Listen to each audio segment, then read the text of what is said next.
you a woman in medicine feeling overwhelmed and disconnected from the personal fulfillment that you desire? You're in the right place. Join doctors Joanne and Aaron as they rewrite the rules for women in medicine. Let's begin. Agency changes everything. The moment you realize you get to choose, your life begins to move.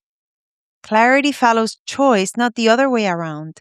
And I am here with my super co-host, Dr. Erin Hurley, who will talk to us about how reclaiming your agency is the most powerful decision you will ever make. Erin, let's get right to it. When you talk about agency, what does that actually look like for physicians in real life? It means I have a choice. The default seems to be all the choices have already been made for me, whether it's the system you're working for, or if you own your own practice, or the changes that are made with insurance or reimbursement, or the political changes and all that. We can sometimes assume the choices have all been made for us, and that's not accurate. So when we replace that with, I have a choice, you have a choice, we all have choices. And when we focus on those choices that we can make to create different outcomes, that's where agency starts showing up. And I know for my own life, before I started working with a coach, I was stuck in victim mode for a very long time. Oh, poor me. Nobody appreciates me. I work so hard. There's all these choices made for me. And with that external perspective from my coach, saying, no, you really do have choice. You can set boundaries. You can leave the office earlier. You can say no. Then I realized, my life can be the same marriage, the same kids, the same job, but I no longer felt trapped. And that's the power of agency. It makes me think of when you say that frequently, right, like when we hear victim role, it sounds very dramatic, but it can also show up as times when we think of, they're always going to say no. I'm not even going to try. And that learned helplessness of, that's not how they do it there.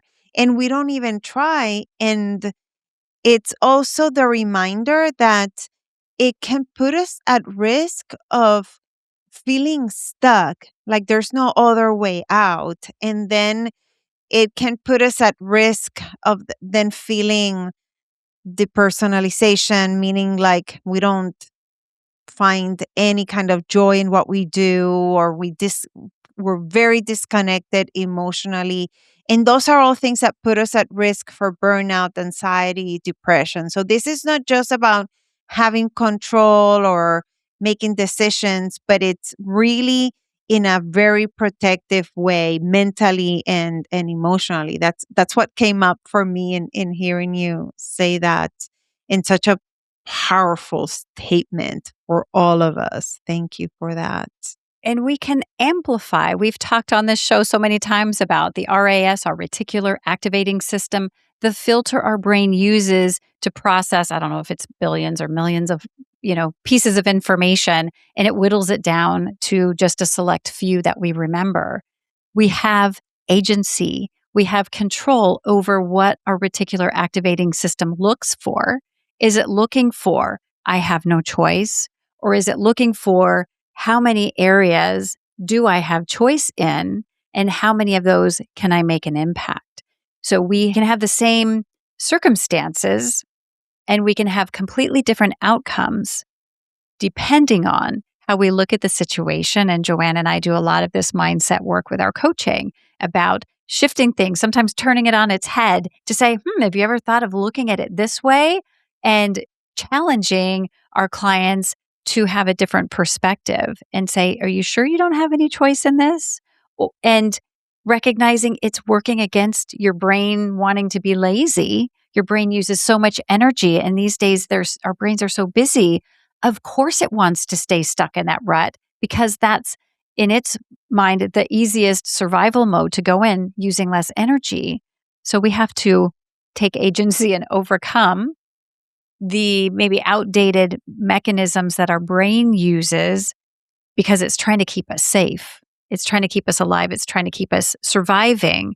And yet most of us want more than just survival mode. And that's where taking agency, taking control of the circumstances and making them happen, even when your brain doesn't want to cooperate. So powerful. And it makes me think of what are the obstacles getting in our way? Because intellectually, we understand this, but yet we don't always take the steps to get to that change. And what comes to mind is guilt around change. So let me ask you, Erin, why do so many physicians feel guilty even just thinking about changing roles or working less? Oh, there is so much guilt. Not only just being a woman, I think women carry a heavier guilt burden than the men. And we feel this obligation to our patients. And that's, again, a strength that we want to be obligated to good patient care. And yet, as we're also famous for saying, at what cost?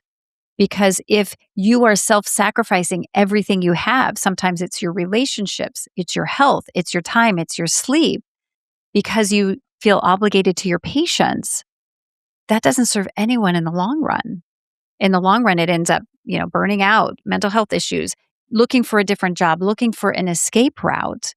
And when we can address the guilt and say, maybe this isn't my problem to solve. Maybe I have already solved as many problems as I can in this container, in this job, in this role. And now it's time for me to step back and let somebody else do it, maybe in a different manner, maybe in a way that's going to serve things better. And we just have to let go of that you have to carry it all. That's too heavy. So obligation is a huge piece in that guilt. It's something we're comfortable with as physicians. We feel guilty if we get bad outcomes or something happens that is not ideal. And we don't want people to suffer. Sometimes we don't want our colleagues to suffer. If I, go to maybe it's locums role or fill-in role and I'm not taking call anymore, how are the people taking call going to suffer? If I back down to less FTE or full-time equivalent, less hours per week, how is that going to affect patient access? How's that going to affect my staff? How's that going to affect my colleagues? And we can't own all those problems. Sometimes we have to say, where do I fit in this equation? And can I bump myself up to the top of the priorities instead of always waiting till everyone else is taken care of? And again, many of those patterns, the guilt, the obligation, putting ourselves last, those are habits that we're used to. And Joanna and I like to pattern interrupt, shake things up and say, there's a cost to this. What would happen if it doesn't change? What if you're still stuck in the same rut in a year, in 2 years, in 5 years? Is that going to be okay? And if not, then what do you need to help you get through it and let go of some of those negative implications, such as guilt, by taking agency and getting your life closer to where you want it to go? Because as Joanne shared in a recent episode, it's not going to get there through randomness. You've got to make intentional choices. So good. And what comes to mind, it's also so often we believe that we need to be close to 100% sure about the outcomes and all the steps and everything ahead of time before we make a decision. And there are big decisions that will never be at 100% or 99 or 95 or even 90. And the way I explain it is sometimes it needs to be like 70-30, like you're 70 or even 60% sure that that's a decision that you need to make. And there might be like the 30-40% where the guilt lives or the good things also, right? Like I've shared that I recently transitioned from the like institutional work that I've been at for 18 years into my private practice. And I would have been fine if I had stayed. There wasn't anything awful going on. It just felt ready to do something different. I wanted a little bit more flexibility with my time. I think that I can serve a little bit different and focusing more in a specific population. And that was tough. And it took me actually several years to finally make the decision and write that letter, because that 30-40% of the guilt was there as well. The, the patients, the people I love at work, again, because it's what I've been doing for so long. It's very safe. I had a secure paycheck. And I really had to step into that 60-70% where also uncertainty lived, which holds us back sometimes. But then thinking, I need to connect with the possibility of the other things that I can do. And I share my example because it's, and especially and I think of women in medicine that I coach that have helped through many transitions, I hear that in the background all the time of like the what ifs and, right, like we want to be as close to 100% as possible. And that's would make it easier. But then also knowing it's okay that it's not that big of a difference when we put things in the scale. And it's more about what are the things that I am focusing more of now, and what am I valuing more so now? What's the ruler that I am using to measure myself? And it's an accurate current ruler, or is it an old one or someone else's ruler? Right. And anyway, that's kind of what came to mind in hearing you in talking about guilt also through difficulties in transition and holding agency in the process. That's so important. And let me ask you this. You often say something shifts when someone realizes they have choices, similar to what we've been talking. And why is support and community so important during these transitions? Well, I look at it from my lens as a physician coach, and I've been through my own transitions, and I bring that expertise and that experience when I'm meeting with other clients. So sometimes that comes with clarity, and it's that they get clarity. They don't want to transition and they want to stay in that position. They want to lean in, maybe take on a leadership role. And with another set of eyes from the coach's perspective, I can give them an outsider's perspective with them at the center of my focus. And if you don't have that clarity and you're trying to solve it all on your own, it can get really confusing. And sometimes it's also that clarity that what I'm doing is no longer relevant and I can't stay doing this any longer. And then what's the support you need to reassure you that it's going to be okay? You can do this. You do have choice.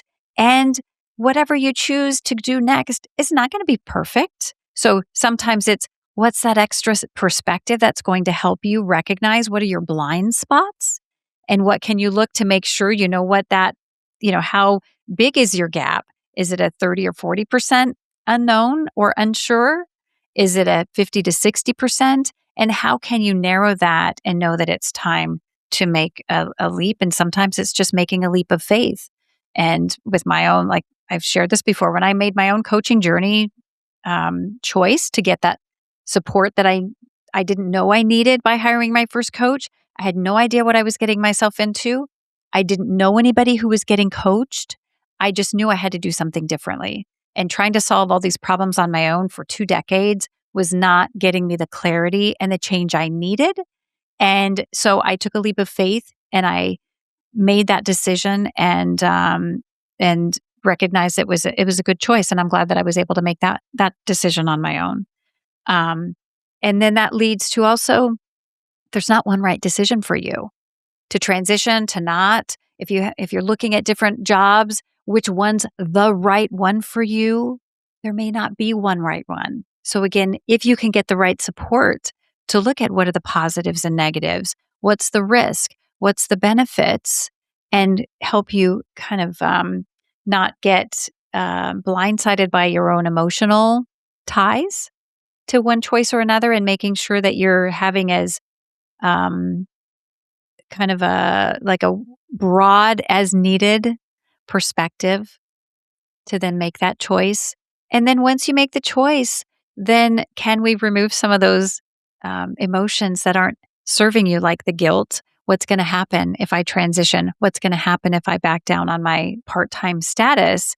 And then fully get behind your decision to say, I took all the information I had and I made the best decision with the information I had. And now I'm going to fully support myself.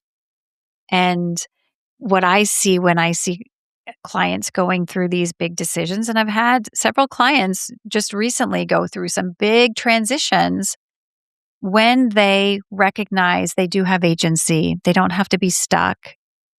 It's like this deep breath that they take, and I can kind of see the tension rolling off their shoulders. And I'm like, okay, the light bulb has gone off. I have the power to make change if I so desire. Yes. And often women in medicine feel that they have no agency, which is not a safe place to be. And if that's something that you felt and it stayed with you, support is definitely a life changer, because we sometimes need to borrow belief from someone else before we have it ourselves.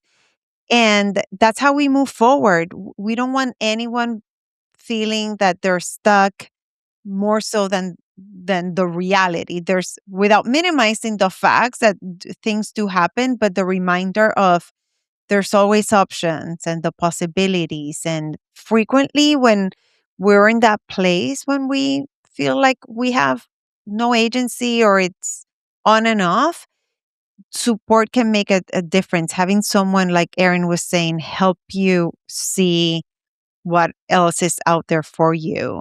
And again, we want to avoid getting to burnout or depression or anxiety or that learned helplessness that so often, unfortunately, we feel. So thank you for bringing all this important information, Erin. Anything that you would want to add to our audience? Not only is support so powerful, it's also about the timing of support. And Joanne and I have shared, women physicians and healthcare providers have such a high pain tolerance. We function so well, even when things are falling apart. And my biggest encouragement is ask for help early and often. And it's amazing how much weight you will relieve on yourself by practicing asking for help, not just asking it once and then saying, oh, I'm good, but getting more comfortable with it, practicing it more frequently, more often, and see what even the energy you might have to then, as I shared before, your brain doesn't want to make change. So by asking for that help, it might boost your energy, which is going to help you then step into taking that agency and letting go of the things that aren't serving you.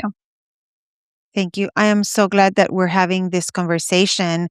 And if there is someone in your life that you know might have struggled through this or has said things like, I'm exhausted, I'm stuck, share this episode with them. Help us also be in front of more people. We're here to serve. And with that, stay tuned because our next episode is coming right up. Do you want exclusive resources and the opportunity to connect with us?